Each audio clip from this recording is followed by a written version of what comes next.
Hello and welcome to the video, where today we'll be going over The Art of Learning by Josh Waitzkin. And this is a book that I've been wanting to read for quite some time. I actually heard Josh Waitzkin on Tim Ferriss's podcast, and ever since then I've been wanting to read this book, but I'm just finally getting around to it. And luckily for you, obviously I've made a mind map of it as well, and I'm excited to bring that to you. So first things first, I think the best place to start is with Josh Waitzkin. And who the heck is this guy? Well, he's an American chess player.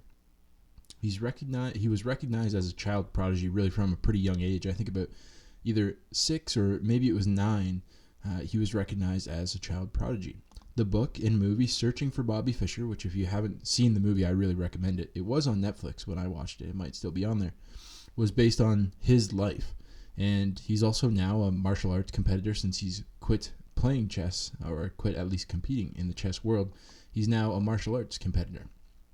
And he talks a little bit more about his life and about himself in this passage from The Art of Learning that I think really explains a lot about not only the book, but also the man behind the book, which is almost more interesting than the book itself. So he says in the book that my chess life began in Washington Square Park in New York's Greenwich Village, and took me on a 16-year roller coaster ride through world championships in America, Romania, Germany, Hungary, Brazil, and India. What an amazing life that must have been just as a young kid.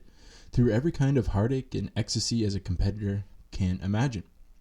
In recent years, my Tai Chi life has become more of a dance of meditation and intense martial competition, of pure growth and the observation, testing, and exploration of the learning process. So he now uses his martial arts competition as a way to test out different ways to learn things. I have currently won 13 Tai Chi Chuan Push Hand National Championship titles. Placed third in the 2002 World Championship in Taiwan, and in 2004, I won the Chung Hui Cup International in Taiwan in the World Championship of Tai Chi Chuan Push Hands. So very interesting. He's now a world-class competitor in Tai Chi, in push hands in particular. A lifetime of competition has not cooled my ardor to win, but I have grown to love the study and training above all else. After so many years of big games, performing under pressure has become a way of life. Presence under fire hardly feels different from the presence I feel sitting at my computer typing these sentences. What I have realized is that what I am best at is not Tai Chi, and it is not chess. What I am best at is the art of learning. This book is the story of my method. So you can see that obviously Josh Waitzkin is very accomplished in two completely different fields. At least they seem completely different to me in particular. And this book is really showing you how he became world class at those two different things and what he's learned kind of along the way. So it not only shares his personal story of becoming world class in those two very different disciplines, but also his insights on how we can master the art of learning as well. And you can see that he talks a little bit about a lifetime of competition.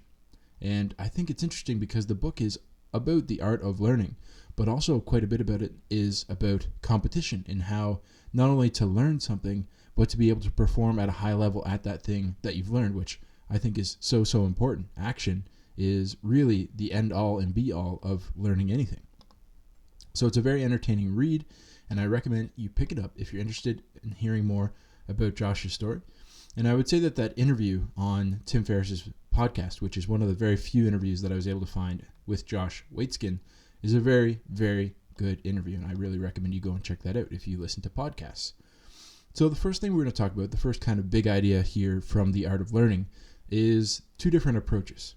And the quote from the book says that developmental psychologists have done extensive research on the effect of a student's approach on his or her ability to learn and ultimately master material. Dr. Carol Dweck, who we'll talk about a little bit more in a minute here, a leading researcher in the field of developmental psychology, makes the distinction between entity and incremental theories of intelligence. Now that might sound a little bit scary to you, but we'll talk about fixed versus growth mindset, and they're essentially the same thing, two different words for the same thing. Children who are entity theorists, that is, kids who have been influenced by their parents and teachers to think in this manner, are prone to use language like I am smart at this, and attribute their success or failure to an ingrained and unalterable level of ability. So you might know some people like this. People who have maybe stopped learning since they went to school, for example, are usually falling into this type of a mindset where they think that their intelligence is fixed where it's at. And obviously, we'll talk about a little bit why that isn't true. They see their overall intelligence and skill level at a certain discipline to be a fixed entity, and that's why they're called entity theorists. A thing that cannot evolve. Incremental theorists who have picked up a different modality of learning, let's call them learning theorists, are more prone to describe their results with sentences like, I got it because I worked very hard at it, or I should have tried harder. And you can probably think about people like that, and I would imagine that if you are here watching this mind map, you are one of these people. A child with a learning theory of intelligence tends to sense that with hard work, difficult material can be grasped. Step by step, incrementally, the novice can become the master. And I absolutely have found that to be true. In fact, I didn't really like reading that much when I was in high school at all. But I've really learned to come to enjoy and really come to love reading books that help me expand my view of reality. And that's why I've come to learn that a little bit of hard work, difficult material, such as this book, for example, step by step, incrementally, the novice can become the master. So I want to talk a little bit about Carol Dweck. I actually didn't know about her before this book, but it seems like she's the one that came up with fixed mindset versus growth mindset. And I've heard of that quite a bit, and we'll talk about that in a little bit later. But she also has books called Mindset and Self Theories. I'm definitely going to be checking those out on this channel because she seems like a very interesting author. So now I have a little graphic about fixed mindset and growth mindset. So this is essentially the fixed mindset would be your entity theory of intelligence, and then your growth mindset would be your incremental theory of intelligence. And you can see based on this infographic some of the things that go along with those things. So with a fixed mindset, it leads to a desire to look smart, and therefore you have a tendency to avoid challenges. That one is so interesting, right? The people who have a fixed mindset tend to avoid challenges because they feel like if they don't succeed at that thing, that makes them look stupid. And, that's what a large part of their self-worth is probably tied up into. They're tied up into, I'm a smart person, essentially. They tend to give up easy. They see effort as fruitless, or even potentially worse than that, right? They don't put effort towards learning new things. They ignore useful negative feedback, and quite often they'll push back against that useful negative feedback that some people might give them. And they feel threatened by the success of others. So you might notice this in your very own life. Who has a fixed mindset in your own life? Or is anyone threatened potentially by your success or have trouble taking negative feedback? Do they not put effort into the things that they might actually want to accomplish, or give up really easily? Or do they avoid obstacles altogether? And again, I don't believe this is you. If you're watching this video, quite likely you are part of the growth mindset. And we'll talk a little bit about what people with a growth mindset do when they come to challenges, obstacles, and effort, and etc. So people with a growth mindset are embracing of challenges. They actually look for challenges because they know that the challenges that they take become who they really are. Because every challenge that you take, you learn something from. And that obviously is part of the growth mindset, is learning from the challenges that you take on. They persist in the face of obstacles. So if they come up against a bump in the road, they're not the type of people that will give up easily and move on to maybe something else. They see effort as the path to mastery. So instead of seeing effort as fruitless or potentially worse, the more effort you expend, the worse off you are. People with a growth mindset use that effort. They see effort as the path to mastery. They learn from the criticism. So if people criticize them and it's founded and it makes sense, they're willing to take that criticism and learn from it. And also they find lessons from the success and inspiration in the success of others. Very, very interesting. A lot of these books that we're reading are about the success of others. And you can see that the authors and the people who are reading these books are in the growth mindset. So we're going to talk a little bit about incremental growth, and it comes up a lot in our mind maps. I did one on Atomic Habits by James Clear. We're doing one, I'm setting up one right now, but the compound effect by Darren Hardy. And it's essentially the same thing. This is what happens when you have a growth mindset. You can see the power of incremental growth. So again, James Clear talks about 1% improvement when it comes to your habits. And Darren Hardy talks about the compound effect. And Josh in his book talks about how learning really works the same way.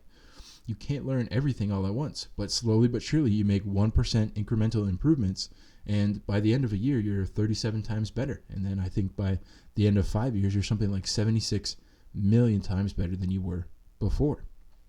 So that's the power of incremental growth when it comes to learning.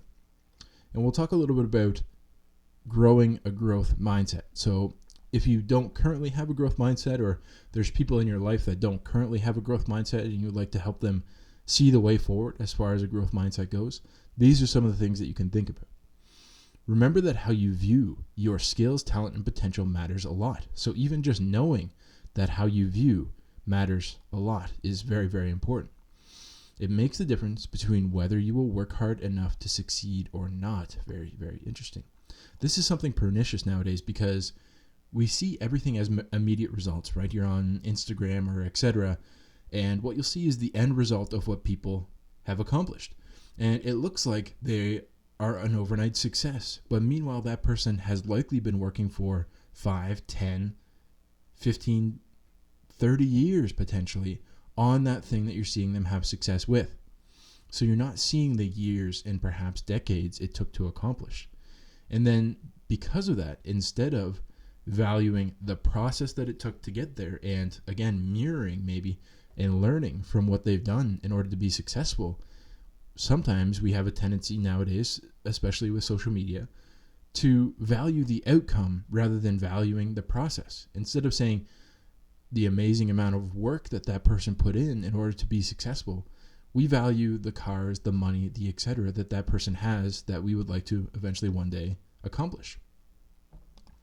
So you also want to think about growing a growth mindset. Embracing growth means committing to the long-term process and then cultivating that growth mindset from there.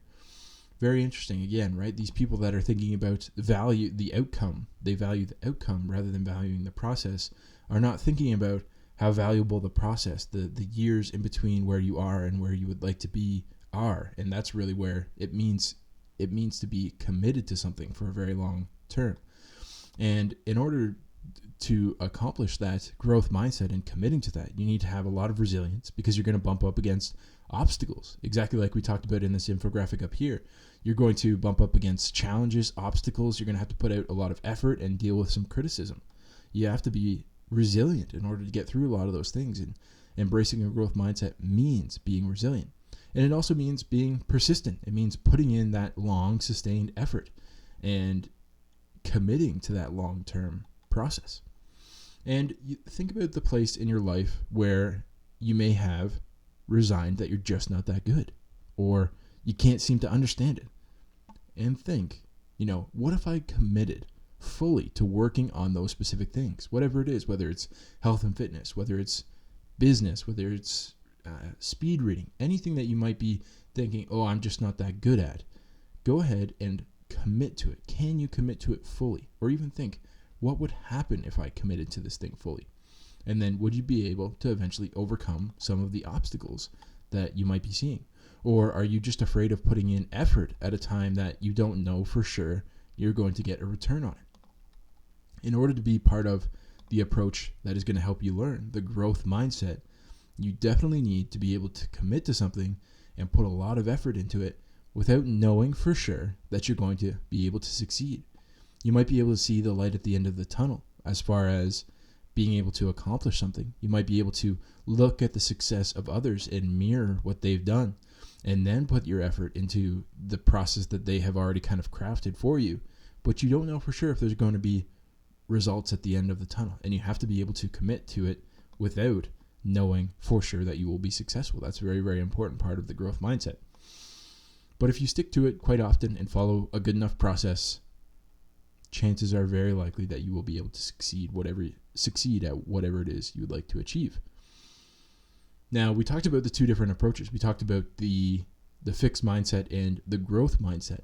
Now, the next part that we're going to talk about is the downward spiral. And what I see is this is kind of the exact opposite of the growth mindset. So it's not the fixed mindset is not the exact opposite of the growth mindset. This downward spiral is what tends to happen as the opposite of the growth mindset. Fixed mindset is just kind of neutral, I would say. So he says in the book that one idea I taught was the importance of regaining presence and clarity of mind after making serious error. This is a hard lesson for all competitors and performers. The first mistake rarely proves disastrous, but the downward spiral of the second, third, fourth error creates a devastating chain reaction. Any sports fan has seen professional football, basketball, and baseball games won and lost because of a shift in the psychological advantage. So we'll quickly go back to our infographic on fixed and growth mindset. When you bump up against an obstacle or a challenge, you have two choices. You can continue to push through with this effort. You can go back to a fixed mindset and give up.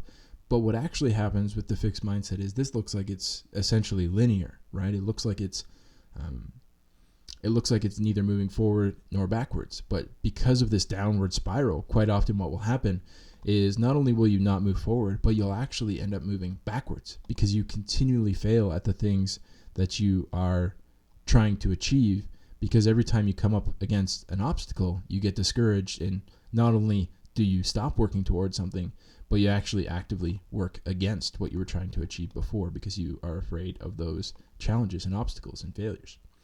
So I wanted to talk a little bit about the teaching the kids chess part. If you can imagine that this story came when he was trying to teach kids chess, and it's very interesting. Imagine being taught that wisdom as a kid, right?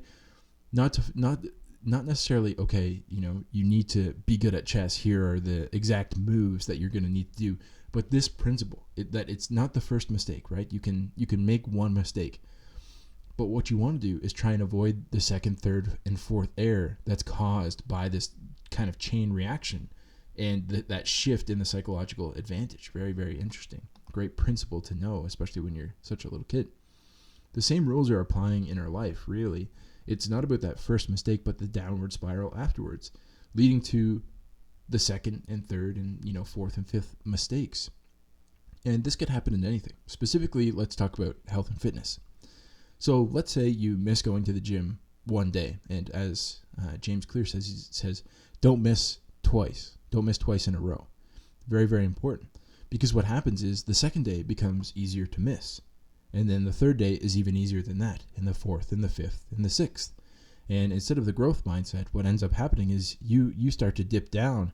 1% down is equally as powerful as 1% up. So you have to be very careful to try not to miss 2 days in a row. Now, when he uses sports analogies and etc., I think that maybe is not the best analogy, because quite a lot of that is out of your control, right? You could play the best game of your entire life, but the other team, just for whatever reason, is better than you are. That's just the way that it is. But in business, in health and fitness, a lot of these games you're playing against yourself. And those are the types of games that I think it's really important not to miss a second and third time. So you also have to think about, with the growth mindset, that you will make mistakes. And I think the number one reason why people don't adopt the growth mindset is because they're afraid to make mistakes. They're afraid of the criticism. They're afraid of the obstacles and challenges. And they're ultimately afraid of failure. And that's a big problem, because we need to know that we will make mistakes. In most anything that we do, right? Learning, business, relationships, or health and fitness, there's always going to be mistakes. But much more important than the mistakes is how you react to them, right? Do you turn around and quit? Or do you acknowledge it, try and learn from it, and move on?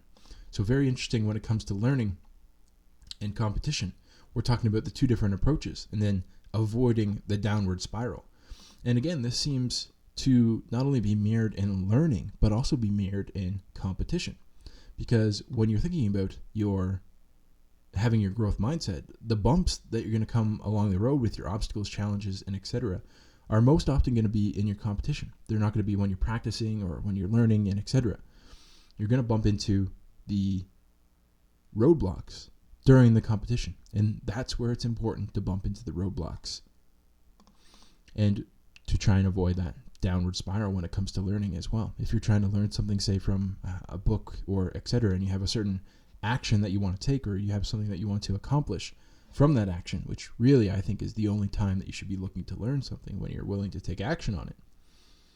If you fail at that action, you have to not quit. You have to go back. You learn again from the book, or learn from another book, or learn from a mentor or a teacher, and try again. And speaking of mentors and teachers, we're going to talk about the unique disposition. And this comes from a time in Josh's life where he was looking for a grandmaster chess teacher. We'll just say that. And the quote from the book goes like this: "I believe that one of the most critical factors in the transition to becoming a conscious high performer." So he's talking about in this position where you can go from good or great to essentially world class, or one of the best in the world. So he says that the transition to becoming a conscious high performer is the degree to which your relationship to your pursuit stays in harmony with your unique disposition. We'll talk a little bit about what that is in a bit. There will be inevitably times when we need to try new ideas, release our current knowledge to take in new information. But it is critical to integrate this new information in a manner that does not violate who we are.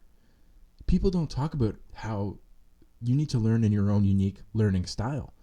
And they don't talk about how you should compete in your own style of competition.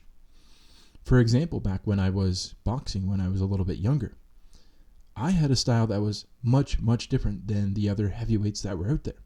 Other heavyweights that were out there obviously in my age range were looking for one big shot. They were looking for a way to knock someone out that was going to take one punch.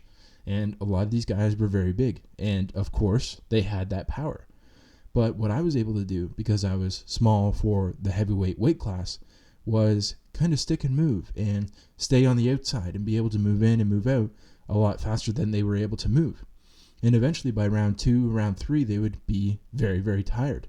And even though I didn't have quite as much power as they might have had, I was able to put a few of them on the canvas because they were tired. And it takes much less to knock a man down when he's tired than it does when he's full of energy. So it's very interesting, the two different styles that come along with that martial competition. And I thought about that when Josh was talking about his style as far as Tai Chi as well. So by taking away our natural voice, right? If I tried to, say, be the boxer who was the one punch knockout person, if I thought that I had enough power to knock those people out with one punch and not to use my endurance more than them, we leave ourselves without a center of gravity to balance us as we navigate the countless obstacles along our way, right? So if you don't have a specific style, whether it comes to learning or, martial competition or whatever your unique competition is, if you don't have a base of your own style where you can try different things from your base, you are really going to be at the mercy of whatever style you're choosing at that time. And we see this quite a lot in business as well, where people will constantly be starting brand new businesses, and they'll fail very quickly, and they'll continue to start a new one and a new one and a new one, especially now that starting a business takes such little investment. But what you'll notice is the people who are really successful are coming from an inner sense of their own unique disposition. What they're very good at is what they're going to continue to try and work on as far as business goes. And the more that I learned this in my own business journey, the more successful my businesses were. So this is essentially the 80-20 principle. We talk about this quite a bit in the book review I did on the 80-20 principle. I'll leave a link for that down below. But the 80-20 principle, if you haven't heard of it before, is essentially that 80% of your efforts lead to only 20% of your results. But 20% of your efforts are leading to 80% of your results. So this is true in many different areas of your life. And learning is definitely one of them, okay? So again, I'll go back to another analogy, right? Now, from boxing specifically, 20%, the main thing that was good for me was my ability to have endurance. And again, if I switched away from that 20%, all the other stuff that I was doing was not making nearly the same amount of impact as me just being having more endurance than those people. So what I did was I ended up doubling down. I got into even better shape. I just made my cardio much, much better. My whole style was around specifically moving in and out, trying to tire other people out and staying away from the big punches. But within that, I was able to try other things. So you want to work from that 20% of your effort, double down on that. But from that 20%, that's where you can try new things, new punches, new footwork, and etc. And see what sticks, see what works well with your 20%, rather than continually trying to invent from 100% every single time. One of the key takeaways from that book by Richard Koch is echoed here. Follow what is easy for you, but hard for others, right? That's exactly what we're talking about with this boxing analogy. Develop your own path and not that of the people around you. And I would say you want to develop your own path by coming from your own unique disposition, and then try some of the stuff that the other people around you are doing that's working for them, and see if it sticks, see if it works for you. So we'll talk a little bit about choosing a path here. Josh tells us a story of his chess career, where he had the choice between two master level teachers. And it's essentially the same part that I stole this quote from. He had the choice between two teachers, one who let his students develop their own style and one who forced the students into a structured program. Unfortunately, he chose the one with the structured program and eventually quit playing chess. So you can see that when you try and stick to someone else's structured program, quite often what happens is you're not following and choosing your own path, and you get either bored or frustrated or whatever emotion, and you end up quitting simply because of that, because you're not following your own path. And I think that, you see it along those two different approaches. The people with the growth mindset are quite often adding to themselves rather than trying to completely reinvent what they know. So you can think about in your life, where are you letting someone else dictate the path for you? And especially nowadays, again, with social media, this is happening so much. There are, of course, best practices and teachers who know more than you do. And like we talked about before, people who are in the growth mindset, they'll have no problem looking at the success of others and saying, how can I mirror what they've done? That's an important part of learning. But if those best practices and teachers are taking you in a direction that is away from your own path, you need to be cautious. Become great in your own way. And this is actually what happened to me when I started my marketing business. I was learning from someone who was showing me that I could go and do a service for other people, do marketing for other people, and become successful at it. And definitely the path worked, and I definitely, I got to $10,000 a month in recurring revenue for doing marketing for other people. But what I noticed was that's not my own path. I really am a teacher. I love sharing big ideas with people in a way that people can understand. And with marketing, that's just not how it was working. So I decided to use some of that marketing skill that I learned from the person, but come from my own unique disposition of being able to transform complex ideas into something smaller, something more compact, something more digestible for people. And I really, really, truly love using the skills in marketing that I have to build this YouTube business. But more than that, I truly love being able to share that unique disposition of being able to teach with you guys. That's the number one thing that I really enjoy. So far we've talked about the two different approaches, the fixed versus growth mindset, how to avoid the downward spiral, and why it's so important to learn from your unique disposition. Next, we're going to talk about investment in loss, and this is a big part of the growth mindset. So this comes from a quote in the book where someone asks him, how can we incorporate these ideas into the real world? Interesting. My response is that it is essential to have a liberating incremental approach that allows for times when you are not in peak performance states. We must take responsibility for ourselves and not expect the rest of the world to understand what it takes to become the best that we can become. Great ones are willing to get burned time and again as they sharpen their swords in the fire. I love that. Great ones are willing to get burned time and again as they sharpen their swords in the fire. And that's why it's so important to be okay with failure and know that failure is going to lead you to success. So we have the analogy of Michael Jordan. He says, consider Michael Jordan. It is common knowledge that Jordan made more last-minute shots to win the game for his team than any other player in the history of the NBA. What is not so well known is that Jordan also missed more last-minute shots to lose the game for his team than any other player in the history of the game. What made him great was not perfection, but a willingness to put himself on the line as a way of life.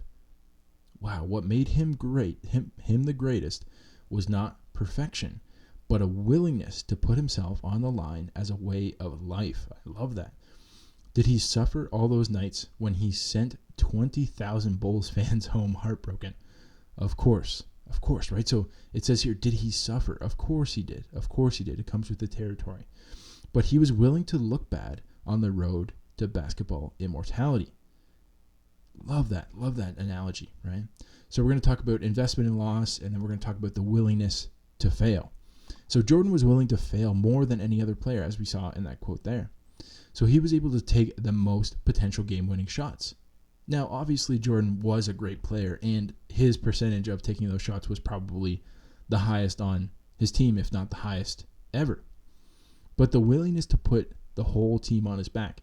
How many players out there have, amazing percentages that they're from, obviously I'm not a big basketball fan, but there's might be a lot of players out there that have a very high percentage of shooting from the field, and they might just not be willing to put the whole team on their back because they can't deal with that level of failure, potentially fail.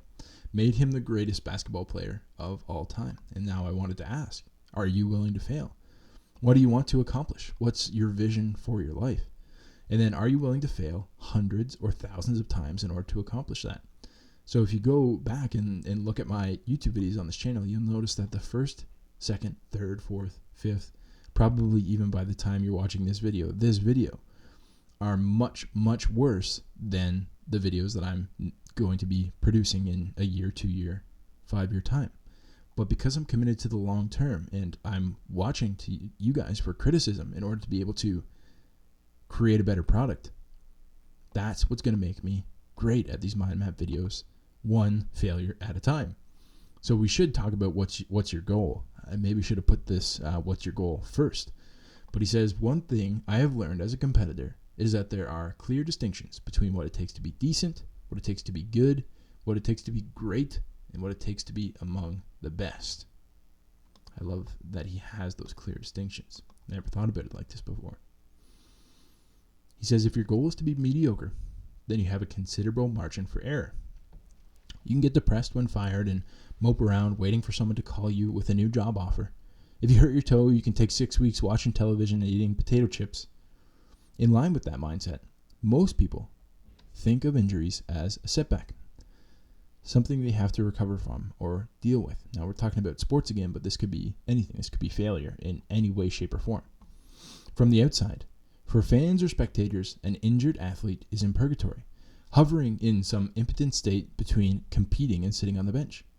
In my martial arts life, every time I tweak my body, well-intended people like my mother suggest I take a few weeks off of training. This happens with business as well. If you have a business deal that doesn't go through and you tell someone about it, quite often they will say that you should relax. What they don't realize is that if I were to stop training, whenever something hurt, I would spend my entire year on the couch, almost without exception. So he's talking about how often you're getting hurt, how often he's failing, right? I am back on the mat the next day, figuring out how to use my new situation to heighten elements of my game. If I want to be the best, I have to take some risks others would avoid, always optimizing the learning potential of the moment and turning adversity into my advantage. That said, there are times when the body needs to heal, but those are ripe opportunities to deepen the mental, technical, internal side of my game. So there was actually a time when Josh had broken his hand, and instead of, taking off the 6 weeks, 8 weeks that it takes in order for a hand to heal, what he did was he went into the gym and he trained with one hand. And because he went in and trained with one hand, he learned a bunch of new techniques that he never would have known if he had continued to train with two hands, or obviously if he had taken the time off, that were able to help him within his competition. So even when you're hurt, even when you're failing, even when you're feeling tired, and etc., how can you use that state that you're in, or use that failure and etc. to learn? Very interesting. So we want to talk about decent, good, great, and among the best. And first you have to think about what's your goal. If you don't want to be among the best, that's totally okay. If you just want to be great, good, or decent at something, that's totally all right. You just have to decide which one you want to be. So let's get right to the point. What do you want to be? Do you want to be decent, good, great, among the best? If you're not committed, if you are committed to being just decent or good, then you have room to complain about the challenges in front of you. But if you want to be great or among the best, you need to get right back up after you fall. Use those challenges as springboards, as stepping stones, and as building blocks. So if you're committed just to be decent at whatever you're going out to do, you really have quite a lot of wiggle room. Becoming decent at something is relatively easy to do. Becoming good is slightly harder. Becoming great is starting to get pretty difficult, and you can't complain too much. You have to get up and continue to practice no matter what failures you hit. And becoming among the best is incredibly difficult. You have to have that champion's mindset, like Michael Jordan and obviously Josh Waitzkin. The next part that I think, this part is the most important part of the book for me. This is the number one thing that I took away from, and we'll talk a little bit about my story here as well. The quote from the book goes like this. The next morning, Striegel and Laura told me about the concept of stress and recovery. The psychologists at LGE had discovered that in virtually every discipline, one of the most telling features of a dominant performer is the routine of using recovery periods. So inside that quote is very interesting. One of the most telling features of a dominant performer is the routine to use of recovery periods. Talk a little bit about that as far as it pertains to Michael Jordan again. Players who are able to relax in brief moments of inactivity are almost always the ones who end up coming through when the game is on the line. That is why the eminent tennis players of their day, such as Ivan Lendl and Pete Sampras, had those strangely predictable routines of serenely picking their rackets between points. Whether they won or they lost, the last exchange, while their rivals fumed at bad calls or pumped their fists in excitement. So you can see that these two tennis players, no matter what was happening in the game, whether they were winning, they were losing, they're serenely picking their racket almost in a meditative state, while their rivals were either getting their emotions high or getting their emotions low. So you can see right now, without even me expanding on this anymore, how taxing mentally, physically, that rise of emotion and that fall of emotion can be during competition.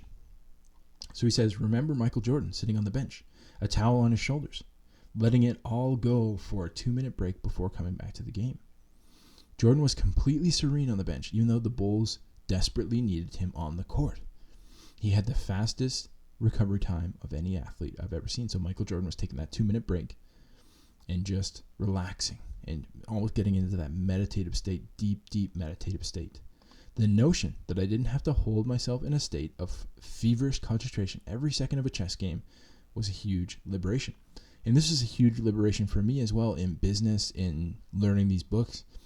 The more relaxed I can get when it comes to reading, when it comes to learning, when it comes to producing these videos, the better the product ends up being. So let's talk a little bit about stress. So stress is necessary. This is necessary whenever you are trying to accomplish something. There will be periods where you have to be uncomfortable. In fact, the more uncomfortable you're willing to get, the more likely you are to succeed. Remember when we talked about investment in loss, that is extremely uncomfortable. Failure is extremely uncomfortable. But all stress all the time clouds you mentally, and that's why we need recovery, similar to what we talked about with Michael Jordan. Most people think of recovery on a large scale. Now, this isn't necessarily in the book, but this is how I'm seeing it. They think about week-long vacations or maybe a few month-long sabbaticals, and people even dream about these things getting away from their work. Well, those can be useful tools. The real champions can recover in just a moment, and we should learn that as well. While it's important to work, stress, hard, it's important to recover equally as hard. And a good test that you can do, how quickly can you let go? When you take a break from work, can you stop thinking about it? And when you go home at the end of the day, do you have the ability to let go of the work that you did that day? Quite often what will happen is you'll continually ruminate on the work that you did that day and never really let it go. Do the failures you have in any given moment haunt you into the next one, or can you let them go immediately? So a little bit of my story again here. I used to be the type of person who didn't shut it off. I always liked to think about work and business. Even my friends that I had were people who like to only talk about work and business and etc. So during my workday, I would work for 8 hours straight. I wouldn't take any breaks. I wouldn't take a very long lunch. I would try and get back to the desk as quickly as I possibly could. And during my time off, I would think and talk and even dream about work quite often. I never took vacations because I wanted to become successful, and I thought that's what it took to become successful. But ever since starting this YouTube channel, I have focused equally on my recovery, and here are a few of the tricks that I've used. I use an egg timer. It's on my desk directly in front of me. It cost me about $4, and I set that egg timer for 30 minutes during quote-unquote my work block, where I will do nothing except for focus on the task at hand. And after that alarm goes off, I get up and I try to quickly forget about whatever I was working on. Quite often what I'll do is I'll walk around, I'll breathe, maybe I'll do I'll do some squats, or I'll do some stretching. If I have some tasks that my girlfriend wants me to do during the day, I'll do some small 5-minute, 10-minute tasks in between my work. And when I've been able to forget it and feel like I've actually relaxed, I'll come back to my desk and I'll set the timer again. The break could be 5 minutes, could be 20 minutes. And this has made my workday so much more productive. I couldn't even quantify it for you how much more productive I've been because of this. So I also take daily walks. I take 2 daily walks in nature. I have a couple of, 3 different nature trails, not even 5 minutes from my office. So I take one for 30 minutes and I take one for an hour. And during those walks, I attempt to clear my head of work as much as possible. Except for the days that I'm doing these mind maps. What I'll do is I'll do what Cal Newport calls productive meditation, of trying to go through this presentation before I actually do the presentation, because that makes sure that I know all the information inside and out when I'm talking to you guys. And after I start working, after those walks, I have so much more mental energy, clarity, and my ideas flow so much easier, especially when I'm doing creative works. And I also have implemented a hard end time.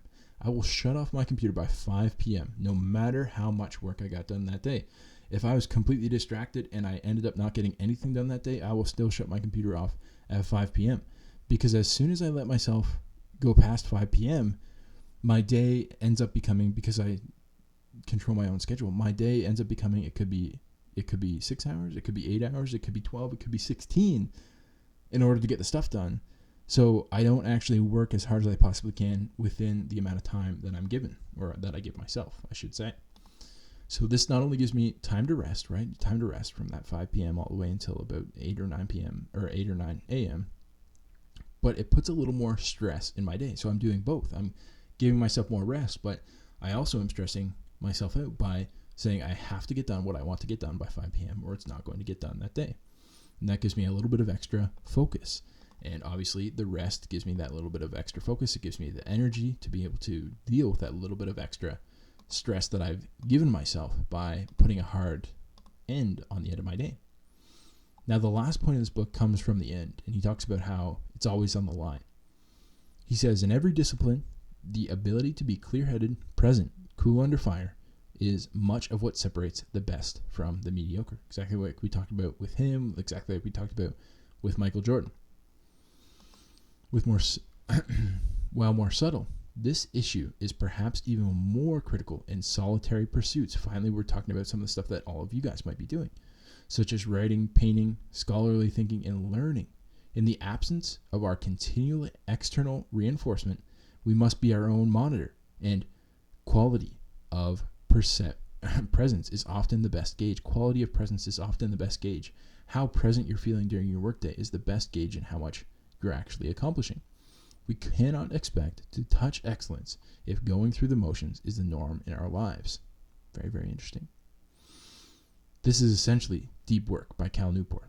I'll leave a link to that book down below. Very, very important if you're doing any kind of solitary knowledge-based pursuit. On the other hand, if deep, fluid presence becomes second nature, then life, art, and learning take on a richness that will continually surprise and delight. Those who excel are those who maximize each moment's creative potential. I like that. For these masters of living, presence to the day-to-day learning process is akin to that purity of focus others dream of achieving in rare climatic moments when everything is on the line. So essentially what he's saying is, in order to be great in competition, you need to be continually great in practice. Continually great and continually present and continually having purity of focus. Very interesting. He goes on to say that the secret is that everything is always on the line, and that's where we get this quote from. Everything is always on the line. The more present we are at practice, the more present we will be in competition, in the boardroom, at the exam, the operating table, on the big stage. If we have any hope of attaining excellence, let alone of showing what we've got under pressure, we have to be prepared by a lifestyle of reinforcement. Presence must be like breathing. I love that quote. Presence must be like breathing. You have to be present in everything that you do on a daily basis in order to practice for whatever you want to be great or world class at. Developing presence inside of your study, work, or practice always allows you to bring a deeper presence to your competition, whatever that might look like. Cultivate presence in private and will show in public. And with that, I'll leave you with this book. Very, very interesting book. If you want to learn a little bit more about the story of Josh Waitzkin or about his process in the art of learning, I recommend you pick it up. And hopefully we'll see you again in the next video that is going to be again about learning. Thanks very much.